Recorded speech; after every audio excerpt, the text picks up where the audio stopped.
Hello students, so welcome back to the Commerce Solution. और let's crack CUET की series में आज हमारा डे 4 है। और जैसे कि मैंने आपको कल ही बताया था कि आज हम करने जा रहे हैं नॉट फॉर प्रॉफिट ऑर्गेनाइजेशन। ये चैप्टर करना आपके लिए इसलिए भी ज़्यादा इम्पॉर्टेंट है क्योंकि ये वाला चैप्टर आपने क्लास 12th में नहीं पढ़ा है, आपको इसका बिल्कुल भी आइडिया नहीं है। तो इसलिए इसके कुछ इंपॉर्टेंट कंसेप्ट्स हैं जो मैंने यहाँ पर पीडीएफ में शेयर करे हैं। अगर आप उतना भी इस चैप्टर को प्रिपेयर कर लेते हो तो भी सफिशिएंट है। ठीक है, तो हम स्टार्ट करते हैं विदाउट वेस्टिंग एनी टाइम। तो आप चाहें तो पीडीएफ का स्क्रीनशॉट ले सकते हैं। अगर आपके पास पुरानी बुक है तो उसमें एनपीओ चैप्टर गिवन है, आप वहां से भी इसको प्रिपेयर कर सकते हैं। तो चलिए करते हैं स्टार्ट। स्टार्ट करते हैं not for profit organisation. Not for profit organisation सबसे पहले होते क्या हैं? नॉट फॉर प्रॉफिट ऑर्गेनाइजेशंस वो ऑर्गेनाइजेशंस हैं जो कल्चरल, एजुकेशनल, हेल्थ, रिलीजियस या किसी भी तरीके की पब्लिक सर्विस को प्रोवाइड करने के लिए एस्टैब्लिश किए गए हैं, जिनका मोटिव बिल्कुल भी प्रॉफिट अर्न करना नहीं है। जैसे कि government schools, government colleges, public hospitals होते हैं, लिटरेरी सोसाइटीज़ होती हैं, स्पोर्ट्स क्लब्स होते हैं, हेल्थ क्लब्स होते हैं, जहाँ पर इनका मोटिव प्रॉफिट अर्न करना नहीं है। अगर ये इस तरीके के ट्रस्ट या फिर क्लब्स चला भी रहे हैं तो यहाँ पर इनका मोटिव उस चीज़ को आगे ले जाने का है, प्रॉफिट कमाने का नहीं है। यहाँ पर पैसा आता कहाँ से है, फंड्स कहाँ से आते हैं? तो फंड्स आते हैं डोनेशन की फॉर्म में। जो यहाँ पे मेंबर बनते हैं तो उनसे मेंबरशिप फीस या एंट्रेंस फीस चार्ज की जाती है, सब्सक्रिप्शंस चार्ज किए जाते हैं, लोन्स या ग्रांट्स मिलती हैं इंस्टीट्यूशन से या फिर गवर्नमेंट से, तो उसके थ्रू ये एनपीओज रन किए जाते हैं। कैरेक्टरिस्टिक्स क्या है? एंटिटी की बात करूं तो ये एक सेपरेट लीगल एंटिटी रखते हैं, दैट मीन्स एनपीओज भी रजिस्टर्ड होते हैं। हमारा कंपनीज एक्ट 2013 जो है उसी के यहाँ पर प्रोविजंस अप्लाई किए जाते हैं। उसके अंदर है हमारे पास सेक्शन 8 के अंदर लिखा हुआ है कि जितने भी एनपीओज होते हैं वो किस तरीके से रन किए जाते हैं। पर्पज़ हमें पता चल चुका है कि सोशल सर्विसेज प्रोवाइड कराना ही इनका पर्पज़ है। ऑनरशिप, ये सेटअप किए जाते हैं चैरिटेबल सोसाइटी के जैसे या ट्रस्ट के जैसे। ये कोई एक इंडिविजुअल इसको रन नहीं कर रहा है, ग्रुप ऑफ इंडिविजुअल्स इसको या फिर ग्रुप ऑफ इंडिविजुअल्स भी रन नहीं कर रहे हैं, ये सोसाइटी को बिलोंग करते हैं। तो सोसाइटी कह सकते हो कि आप इसको, कि सोसाइटी इसको चला रही है। प्रॉफिट, ऑब्वियस सी बात है, नाम ही उनका नॉट फॉर प्रॉफिट है तो प्रॉफिट इनका ऑब्जेक्टिव नहीं है। मैनेजमेंट, ये ट्रस्टीज़ के थ्रू या मैनेजिंग कमेटीज़ के थ्रू चलाए जाते हैं। फंड्स, हमने पढ़ ही लिया है कि यहाँ पे फंड्स जो हैं वो डोनर्स होते हैं, डोनेशन आती है यहाँ पर, या मेंबर्स यहाँ पर फंड रेज करते हैं। फाइनेंशियल स्टेटमेंट्स की हम बात करें तो यहाँ पर फाइनेंशियल स्टेटमेंट में receipts and payment account, income and expenditure account और बैलेंस शीट बनाई जाती है। अब आता है कि क्या डिफरेंस है एनपीओज और प्रॉफिट अर्निंग ऑर्गेनाइजेशन में। तो एनपीओज तो भाई हमारे वही कल्चरल, एजुकेशनल, प्रोफेशनल सर्विस बनाने के लिए बनाए जा रहे हैं, लेकिन प्रॉफिट अर्निंग ऑर्गेनाइजेशन का क्या काम है? प्रॉफिट अर्न करना। जो भी वो काम करते होंगे वो उससे प्रॉफिट कमाना चाहते हैं। एनपीओज में जो सोर्स है हमने पढ़ लिया कि फंड्स आता है सब्सक्रिप्शन, मेंबरशिप वगैरह से। प्रॉफिट अर्निंग में अगर आप सोल प्रोप्राइटरशिप में हो तो आप खुद पैसा लगा रहे हो, अगर आप पार्टनरशिप में हो तो पार्टनर्स पैसा लगाते हैं। फाइनेंशियल स्टेटमेंट्स एनपीओज के अंदर receipts and payment, income and expenditure और बैलेंस शीट है। प्रॉफिट अर्निंग में trading, profit and loss and balance sheet है। सरप्लस, एनपीओज में जो भी बैलेंस निकलता है इनकम एंड एक्सपेंडिचर के अंदर उसको सरप्लस और डेफिसिट कहते हैं। सरप्लस का मतलब होता है excess of income over expenditure, यानी कि उसके पास जो पैसा आया होगा वो ज़्यादा आया है जितना आपने खर्चा किया है उससे। Deficit means excess of expenditure over income. और इसी चीज़ को नॉट फॉर प्रॉफिट ऑर्गेनाइजेशन में तो हमने सरप्लस और डेफिसिट बोला, इसी चीज़ को प्रॉफिट अर्निंग में बोलते हैं हम नेट प्रॉफिट और नेट लॉस। डिस्ट्रीब्यूशन, यहाँ पर कोई भी सरप्लस और जो डेफिसिट्स आते हैं उनको हम किसी के बीच में डिस्ट्रीब्यूट नहीं करते हैं, बट प्रॉफिट अर्निंग में हम मेंबर्स के बीच में डिस्ट्रीब्यूट करते हैं। अब आपके सामने एक रिसीट्स एंड पेमेंट अकाउंट का फॉर्मेट है। इसको डिटेल में भी हम पढ़ेंगे कि रिसीट्स एंड पेमेंट क्या होता है। जस्ट आप फॉर्मेट देख लीजिए, थोड़ा थोड़ा आपको ऐसा लगेगा जैसे कैश बुक में भी हम डेबिट और क्रेडिट साइड लिखा करते थे, जिसमें हमने देखा था कि जो डेबिट साइड में उसमें सारा पैसा आता था और क्रेडिट साइड से पैसा जाता था। लाइकवाइज यहाँ हेडिंग अगर आप देखें तो यहाँ भी क्या लिखा हुआ है? रिसीट्स, पैसे का आना, पेमेंट, पैसे का जाना। तो आप ये कह सकते हो कि जिस तरीके से हम कैश बुक बनाते हैं बिल्कुल उसी तरीके से रिसीट्स एंड पेमेंट अकाउंट बनाया जाता है। सो रिसीट्स एंड पेमेंट अकाउंट भी हमारा कैश बुक की तरह ही होता है, जो कि कैश बेसिस ऑफ अकाउंटिंग पे बनाया जाता है। और कैश बेसिस ऑफ अकाउंटिंग का मतलब क्या है कि पैसा आएगा तो रिकॉर्ड करेंगे, पैसा जाएगा तो रिकॉर्ड करेंगे, irrespective of the time period. कब के लिए पैसा आ रहा है इससे हमें कोई मतलब नहीं है। पैसा आज के लिए आ रहा है, करंट ईयर के लिए है, प्रीवियस ईयर का था या आगे आने वाले ईयर के लिए मिला है, हमें इससे कोई मतलब नहीं है। हमें मतलब है पैसे के आने या जाने से। दूसरी बात, पैसा किस नेचर का है, कैपिटल नेचर का है, रेवेन्यू नेचर का है। कैपिटल नेचर मीन्स जो 1 साल से ज़्यादा के लिए होते हैं, रेवेन्यू मीन्स जो 1 ही साल तक के होते हैं। तो कैपिटल नेचर का है, रेवेन्यू नेचर का, हमें इससे भी कोई मतलब नहीं है। अगर आपने गुड्स खरीदे, हमने पैसा दिया, हमने तो भी इसके अंदर लिखा। अगर आपने फिक्स्ड एसेट्स खरीदे, हम इसमें तो भी लिखते हैं। दैट मीन्स कैपिटल रेवेन्यू का कोई कैटेगराइजेशन यहाँ नहीं होता। आप यहाँ देख सकते हो कि पैसा कहाँ कहाँ से आ रहा है, subscription, general donation, sale of assets, वो भी हमने यहाँ पे लिखा हुआ है, डिविडेंड्स, लेगेसीज, ये सब कुछ हमने लिखा हुआ है। पेमेंट साइड की भी अगर मैं बात करूँ तो पेमेंट साइड में भी अगर आप सैलरी रेंट दे रहे हो आप तो भी लिख रहे हो, और अगर आप देखो फिक्स्ड एसेट्स खरीद रहे हो आप तो भी लिख रहे हो। यहाँ पे इन्वेस्टमेंट खरीदोगे, कहीं इन्वेस्टमेंट करोगे आप तो भी लिखोगे। तो कैपिटल रेवेन्यू का यहाँ पर कोई भी डिफरेंस नहीं आता है। तो अब देखिए ज़रा इसको थोड़ा और डिटेल में देखते हैं। ये एक तरीके का रियल अकाउंट है। अब आपको पता है रियल का नेचर क्या है, debit what comes in, credit what goes out. आप इसे अगर एसेट्स की तरह समझे तो भी कर सकते हैं, बढ़ने पे डेबिट, घटने पे क्रेडिट, ठीक है। कैश बेसिस पे बनता है, ये भी हमने बात समझ ली कि हमारा जो मेन फोकस रहेगा वो कैश पे रहेगा। पीरियड कोई भी हो, हमें टाइम पीरियड से कोई मतलब ही नहीं है, आज का, कल का, पिछले साल का, कभी का भी हो सकता है। ट्रांजेक्शन्स किसी भी नेचर की हो, कैपिटल रेवेन्यू दोनों रिकॉर्ड की जा रही हैं, यहाँ कोई एडजस्टमेंट नहीं आती। कोई आउटस्टैंडिंग, एक्रूड, प्रीपेड, एडवांस, इससे हमारा कोई मतलब नहीं है। यहाँ पर पर्पस इतना है सिर्फ कि हम ये जानना चाहते हैं कि 1 साल के अंदर अंदर कितना पैसा आया और कितना पैसा गया। अब रिसीट्स पेमेंट और कैश बुक के बीच में क्या डिफरेंस है? पहली बात तो receipts and payment cash book का ही समरी है। कैश बुक के बेसिस पर ही रिसीट्स एंड पेमेंट बनाया जाता है, यानी कि पहले कैश बुक बनती है, then receipts and payment account बनता है। कैश बुक जो है वो हर ट्रांजेक्शन को सेपरेटली रिकॉर्ड करता है, लेकिन ये बात हम पढ़ चुके हैं। आप रिसीट्स एंड पेमेंट सिर्फ एट द एंड बनाते हो। देखो जब कैश बुक पूरे साल की या पूरे महीने की बन जाएगी, आप उसके बाद ही तो रिसीट्स एंड पेमेंट बना पाओगे ना, समरी तभी तो बनेगी। लेकिन जो कैश बुक बनती है वो डेली बेसिस पे बनती है। Receipts and payment date wise नहीं बनती, कैश बुक डेट वाइज बनती है। रिसीट्स एंड पेमेंट को सिर्फ एनपीओज बनाते हैं, लेकिन कैश बुक को हर कोई ऑर्गेनाइजेशन बना सकता है। रिसीट्स एंड पेमेंट में रिसीट्स एंड पेमेंट साइड होती है, जबकि यहाँ पर हम डेबिट क्रेडिट लिखा करते थे। रिसीट्स एंड पेमेंट में कोई एलएफ नहीं होता, जबकि कैश बुक में आपको एलएफ बनाना होता है। नेक्स्ट आता है income and expenditure. Income and expenditure बिल्कुल आपका प्रॉफिट एंड लॉस अकाउंट की तरह है, सेम वही कंसेप्ट है, सिर्फ नाम बदल गया है, क्योंकि यहाँ हम प्रॉफिट एंड लॉस बोल नहीं सकते, क्योंकि यहाँ हमारा मोटिव प्रॉफिट या लॉस जनरेट करना नहीं है, ठीक है। तो इसलिए यहाँ पर नाम है इनकम एंड एक्सपेंडिचर। तो यहाँ पर ये भी एट द एंड बनाया जाता है ताकि हमें पता चल सके कि हमें सरप्लस मिल रहा है या डेफिसिट। यहाँ पर accrual basis of accounting follow किया जाता है, पीएनएल में भी यही फॉलो होता था। एक्रूअल बेसिस ऑफ अकाउंटिंग का मतलब अगर आपने इस साल कोई खर्चे का बेनिफिट ले लिया है तो उस खर्चे को आप इसी साल रिकॉर्ड करोगे। कोई इनकम अगर आपने इस साल अर्न कर ली है तो उसे आप इसी साल रिकॉर्ड करोगे। पैसा आया गया इससे हमें यहाँ पे कोई मतलब नहीं होता। हम एक्रूअल बेसिस का मतलब होता है ड्यू बेसिस पर, अर्नड बेसिस पर यहाँ पर चीज़ों को रिकॉर्ड करते हैं, पेड या रिसीव्ड के बेसिस पर नहीं। इस साल का खर्चा इसी साल रिकॉर्ड करना है, चाहे पे कर दिया हो या ना किया हो। इस साल की इनकम इसी साल रिकॉर्ड होगी, चाहे आपने रिसीव कर ली हो या ना कर ली हो। अगर अर्न कर ली है तो इसी साल लिखनी है। ऐसे ही अगर एक्सपेंडिचर का आपने बेनिफिट ले लिया है, एक्सपेंडिचर ड्यू हो चुका है, तो इसी साल रिकॉर्ड करना है, उसे बोलते हैं एक्रूअल। और यहाँ पर सिर्फ रेवेन्यू नेचर की ही ट्रांजेक्शन आती है। ये एक तरीके का नॉमिनल अकाउंट है। Nominal account means all expenses and losses are debited, all incomes and gains are credited. यहाँ पर जो सरप्लस है वो कैपिटल फंड में ऐड किया जाता है, डेफिसिट लेस किया जाता है। यहाँ पर जो आप ट्रांजेक्शन्स रिकॉर्ड करते हो वो सिर्फ करंट ईयर की, क्योंकि एक्रूअल बेसिस है, करंट ईयर का ही सब कुछ रिकॉर्ड होगा। यहाँ सारी एडजस्टमेंट आपको देखने को मिलेंगी, लाइक आउटस्टैंडिंग, प्रीपेड, एडवांस, सब कुछ, ठीक है। अब कुछ इंपॉर्टेंट टर्म्स भी देख लेते हैं, लाइक कैपिटल एक्सपेंडिचर क्या होता है। हम सबको पता है कि कैपिटल एक्सपेंडिचर क्या होता है, हमने 11th क्लास में सब कुछ पढ़ा है, 12th में भी हमने इन सब चीज़ों को पढ़ा है। तो कैपिटल एक्सपेंडिचर का मतलब होता है जिस चीज़ का बेनिफिट 1 साल से ज़्यादा को मिल रहा है। आप फिक्स एसेट्स खरीदते हो, बेनिफिट 1 साल से ज़्यादा मिलता है ना। आपने कोई इन्वेस्टमेंट करी, 1 साल से ज़्यादा का बेनिफिट मिल रहा है, तो वो कैपिटल एक्सपेंडिचर है। कैपिटल रिसीट्स क्या होती है? ऐसी रिसीट्स जो लॉन्गर पीरियड ऑफ टाइम के लिए हमें मिल रही है, लाइक कहीं से लोन मिलना। आप एनपीओस के अंदर देखोगे लाइफ मेंबरशिप फीस मिलती है, बिल्डिंग फंड होता है, तो इनका बेनिफिट हमें लंबे समय के लिए मिलता है। रेवेन्यू एक्सपेंडिचर क्या होता है? जिसका बेनिफिट 1 साल के अंदर अंदर खत्म हो जाता है। जिस अकाउंटिंग पीरियड के बारे में बात करें उसी पीरियड में उसका बेनिफिट खत्म हो गया, जैसे कि सैलरीज देना स्टाफ को, रेंट, इंश्योरेंस, इलेक्ट्रिसिटी चार्जेस, ये सब। रेवेन्यू रिसीट्स क्या होती हैं?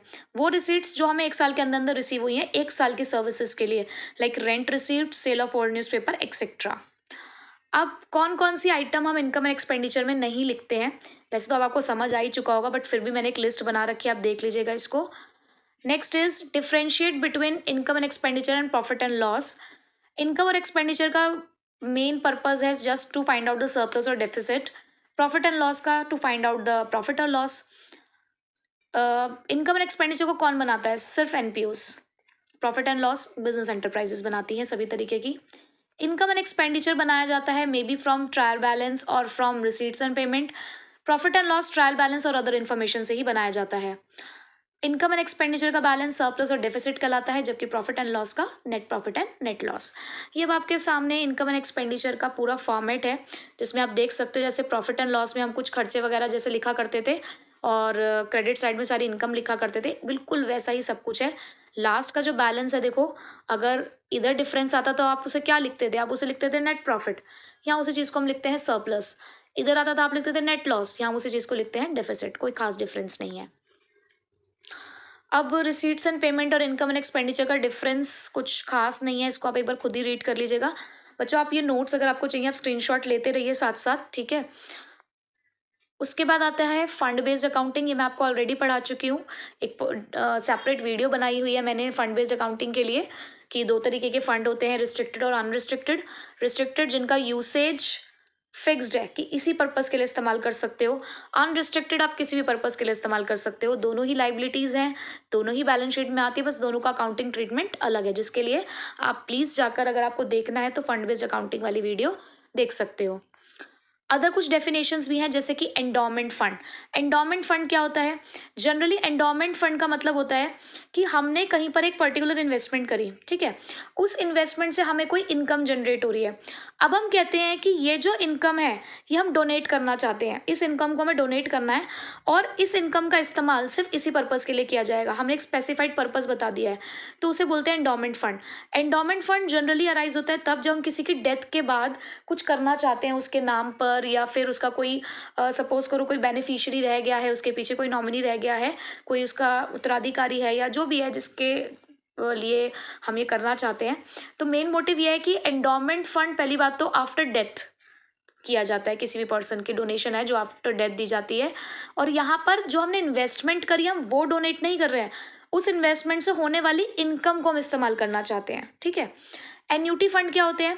ये एस्टैब्लिश किए जाते हैं जब एक एनपीओ कोई एसेट रिसीव करता है डोनर से, एक कंडीशन के साथ कि हम आपको अपना एसेट तो दे रहे हैं इस्तेमाल करने के लिए, लेकिन आपको स्पेसिफाइड एक अमाउंट पीरियोडिकली मतलब एक टाइम पीरियड हमने फिक्स कर दिया है, वो आपको एक बेनिफिशियरी को देना पड़ेगा।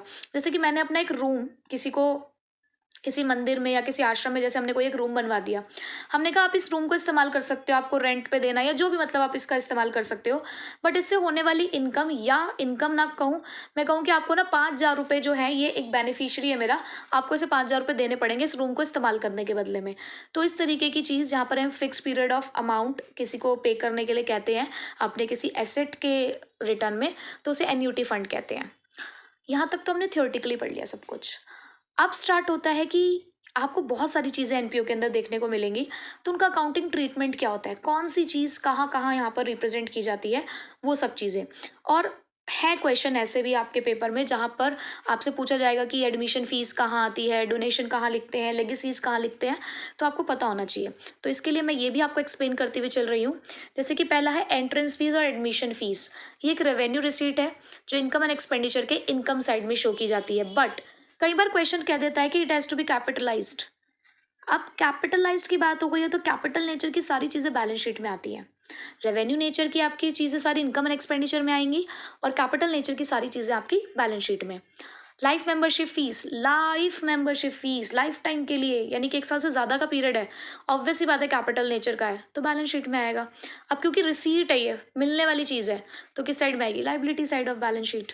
डोनेशन 2 तरीके की होती है, जनरल और स्पेसिफिक।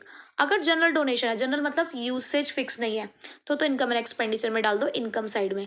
बट अगर स्पेसिफिक है, जैसे कि मैंने कहा डोनेशन फॉर बिल्डिंग, तो ये एक स्पेसिफिक है। अब जहाँ स्पेसिफिक वाली बात आ गई वो हमारी लाइबिलिटी बन गई है, इनकम नहीं है, वो हमारी लाइबिलिटी है, तो बैलेंस शीट में लिखी जाएगी। स्पेसिफिक नेचर की सारी चीज़ें liability side of balance sheet अगर आपको मिली है तो। स्पेसिफिक रिसीट्स, अगेन वही वाली बात, अगर आपको कोई स्पेसिफिक रिसीट मिली है और उसी रिसीट के रिगार्डिंग आप कोई खर्चा करो, जैसे मैंने आपको कहा कि टूर्नामेंट रिसीट्स और फिर आगे लिखा हुआ है टूर्नामेंट एक्सपेंसेस, तो उस टूर्नामेंट रिसीट्स में से आप टूर्नामेंट एक्सपेंसेस माइनस करोगे, पर करना कहाँ है, इनकम एंड एक्सपेंडिचर में ही करना है, ठीक है।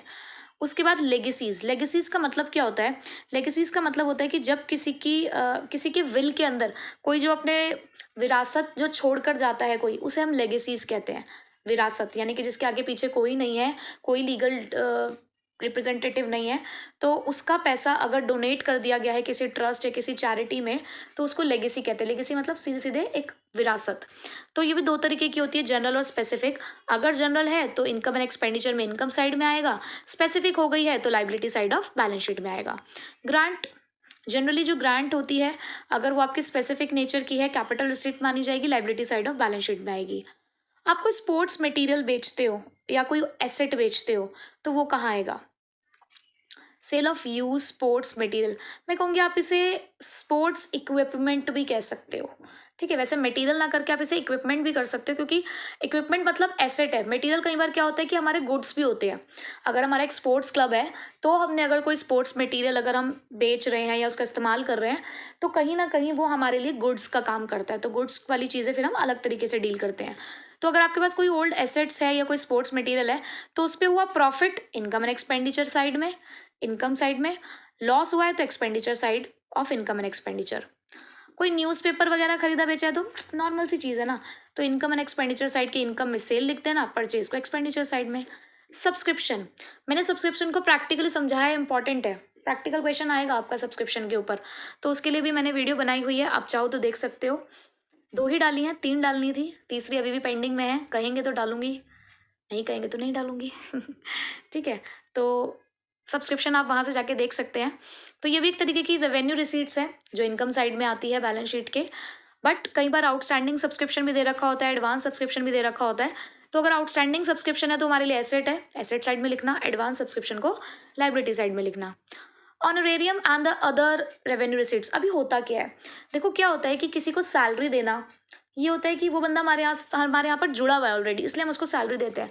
बट कई बार ना हम किसी को आउट ऑफ रिस्पेक्ट देते हैं, जैसे हम अपने यहाँ पर किसी को चीफ गेस्ट के तौर पे बुलाते हैं, हम कोई ऐसा गेस्ट बुलाते हैं जो हाईली रिस्पेक्टेबल पर्सनालिटी है, तो उनके रिस्पेक्ट में अगर हम उन्हें कुछ भी देते हैं तो वो हमारा ऑनरेरियम कहलाता है, यानी कि आउट ऑफ ऑनर, हम उनको ऑनर करते हैं, उनको रिस्पेक्ट करते हैं, इसलिए हम उनको वो चीज़ दे रहे हैं। तो income side of income and expenditure account में लिखा जाता है अगर हमने रिसीव किया है तो। अगर हम पे कर रहे हैं ऐसी चीज़ को तो आप एक्सपेंडिचर साइड में लिख दोगे। रेवेन्यू एक्सपेंसेस आई थिंक बताने की ज़रूरत नहीं है। Capital expenditure asset side of balance sheet, capital receipts liability side of balance sheet. Cost of goods consumed, अब कॉस्ट ऑफ गुड्स कंज्यूम्ड क्या होता है कि जैसे हमारा सपोज करो लिटरेरी क्लब है, हम वहाँ पे स्टेशनरी इस्तेमाल करते हैं, तो ऐसा नहीं होता ना कि सारी की सारी स्टेशनरी हमने एक ही बारी में इस्तेमाल कर ली, तो हमने जितना कंज्यूम इस साल किया है हम सिर्फ उसी को लिखते हैं। तो उसके लिए हमारे पास एक प्रॉपर एक फॉर्मूला है और एक अलग से कंसेप्ट भी है, opening stock plus purchases minus closing stock. तो ये एक्सपेंडिचर साइड में आता है क्योंकि एक तरीके का हमारा खर्चा है। तो ये कुछ मैंने बहुत इंपॉर्टेंट वाले, जो होती तो बहुत सारी चीज़ें हैं बट जो इंपॉर्टेंट है, जो बहुत ज़्यादा यूज़ होते हैं, मैंने वही यहाँ पर एक्सप्लेन किए हैं और इसके साथ हमारा एनपीओ ख़त्म होता है। अगर आपके पास पुरानी बुक है तो पीछे से एमसीक्यूज़ प्रैक्टिस करिए, नहीं है ऑनलाइन सर्च करिए, उसके बाद भी नहीं मिल रहा है तो मुझे कांटेक्ट करिए। तो प्लीज़, लेकिन ये आपके लिए नया चैप्टर है, नए चैप्टर की प्रैक्टिस आपको ज़रूर करनी चाहिए। सो बच्चों, आज हमने नॉट फॉर प्रॉफिट ऑर्गेनाइजेशन भी कंप्लीट कर लिया है। अब कहने को बच्चों को एनपीओ भी लगता था कि यार हमने कभी पढ़ा नहीं है, पता नहीं कितना डिफ़िकल्ट चैप्टर होगा, बट अगर आपने कंसेप्ट्स देखे हो तो कुछ खास डिफ़िकल्ट नहीं है। इसके जो 2 इम्पॉर्टेंट प्रैक्टिकल कंसेप्ट्स थे, फंड बेस्ड अकाउंटिंग और सब्सक्रिप्शन, उसकी मैंने सेपरेटली प्रैक्टिकल वीडियोस डाली हुई हैं। आप चाहें तो थ्योरी पढ़ने के बाद उन वीडियोस को देख सकते हैं, जिससे आप उसके प्रैक्टिकल क्वेश्चंस भी सॉल्व कर पाएंगे। और जैसा कि मैं आपको हर वीडियो में बता रही हूँ कि ज़्यादा से ज़्यादा एमसीक्यूज़ को सॉल्व करिए, क्योंकि जितना आप एमसीक्यूज़ को सॉल्व करते जाएंगे उतने ही आपके कंसेप्ट्स क्लियर होते जाएंगे। ठीक है बेटा। तो थ्योरी प्लस प्रैक्टिकल हमको दोनों को ही लेकर चलना है और टाइमिंग सेट करनी है कि कितने टाइम में हम 10, सपोज आप पहले 10 क्वेश्चंस को ही लेकर चलिए कि 10 क्वेश्चंस हम कितने टाइम पीरियड में सॉल्व कर पा रहे हैं, तो उस चीज़ को आप मेंटेन करना, अपनी स्ट्रैटेजीज बनाना शुरू करिए। कल पार्टनरशिप के साथ हम स्टार्ट करेंगे और मे बी वॉल्यूम 3 के साथ। ओके, अभी फिलहाल जहाँ तक कर रहे हो प्रैक्टिस करते जाओ। Till then bye bye.